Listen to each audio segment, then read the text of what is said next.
Lahore Punjab assembly के सामने PTI Lahore के सदर गुलाम मोहिउद्दीन दीवान की जानिब से मकान पर कब्ज़ा के ख़िलाफ़ मकान मालिक खलील रहमान काकड़ साथियों के हमरा एहतजाज कर रहे हैं।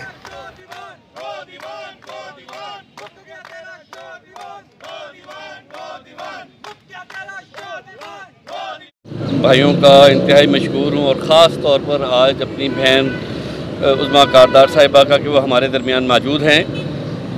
आज हमें इस बात से इस कदर तकलीफ़ है कि शायद हमारे कोई फौत भी करीब से करीब अजीज़ भी फौत हो जाता तो शायद हमें इतना दुख ना होता जितना आज हमें यहाँ पे एहतजाज करते हुए दुख हो रहा है, क्योंकि आज ये एहतजाज हम अपने चेयरमैन के लिए कर रहे हैं, उनके सामने अपनी दरख्वास्त पेश करने के लिए कर रहे हैं कि हमने अपनी ज़िंदगियाँ, अपना वक्त, अपना पैसा, वक्त, हर चीज़ हमने खर्च की इस वक्त के लिए कि आज हमारा चेयरमैन इक़्तिदार में आएंगे और गरीबों के लिए दरवाजे खुलेंगे, वर्करों के लिए दरवाजे खुलेंगे, नाइंसाफ़ियाँ ख़त्म होगी, कब्ज़ा माफिया ख़त्म होगा। लेकिन अफसोस, सद अफसोस, आज उसके बरक्स हमारा लाहौर का सदर ही हमारा कातिल निकला, हमारे चेयरमैन के विजन का कातिल निकला।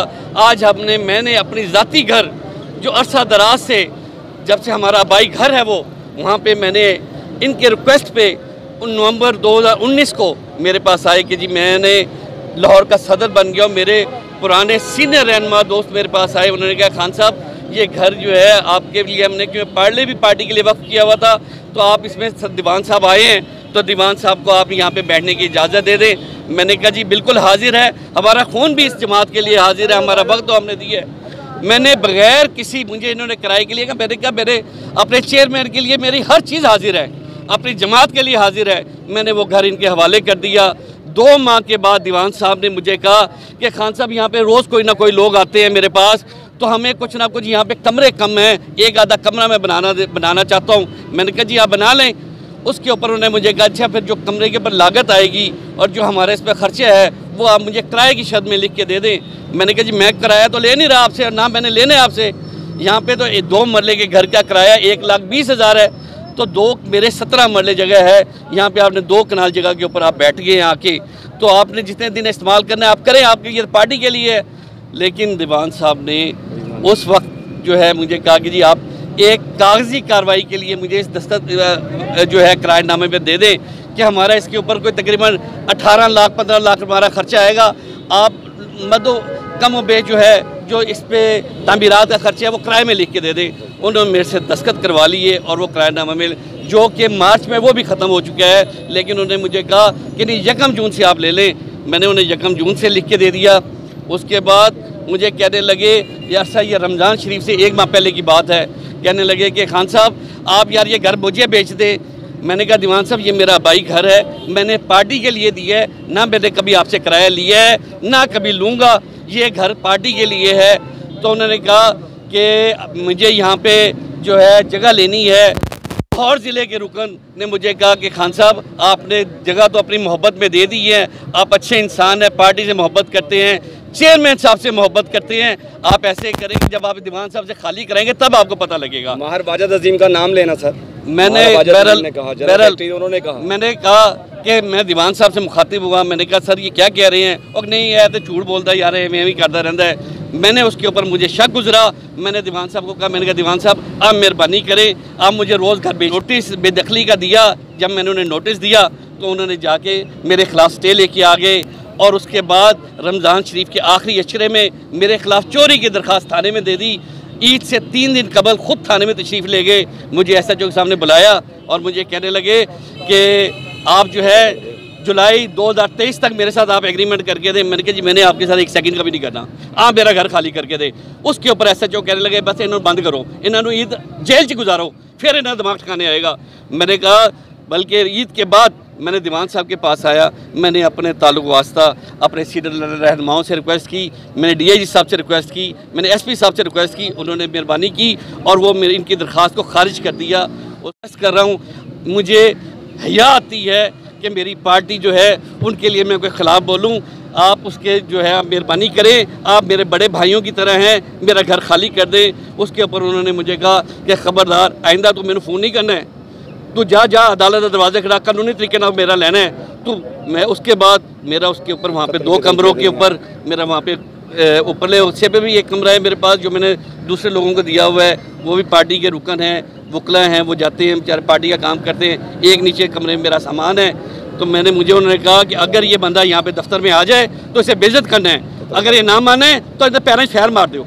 मैं उस दिन के बाद अपने दफ्तर में नहीं गया। गुलाम मोहिउद्दीन दीवान के हैं। मैं उसके बाद मैं दफ्तर नहीं गया हूँ।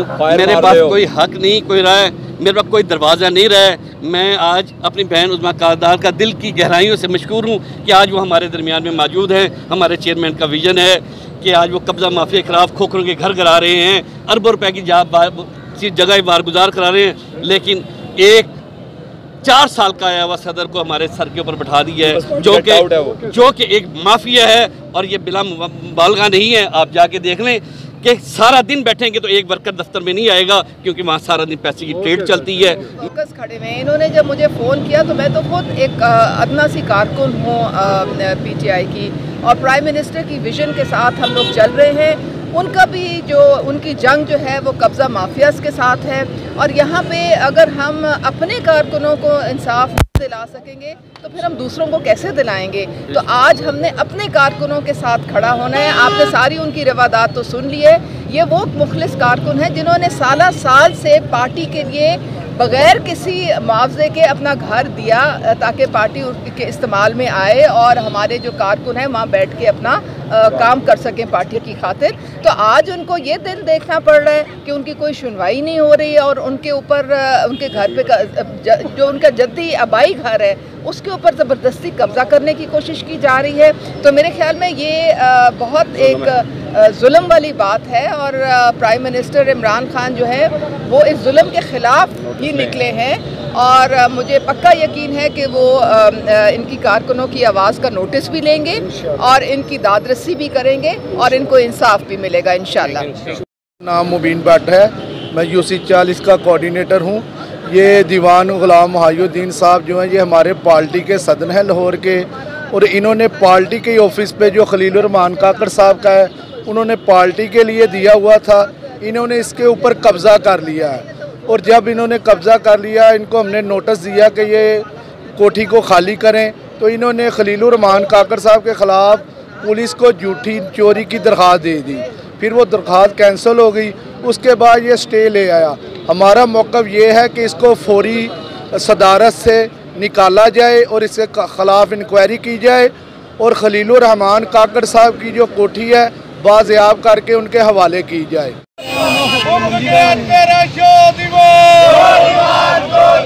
कब्ज़ा माफिया को खत्म करो।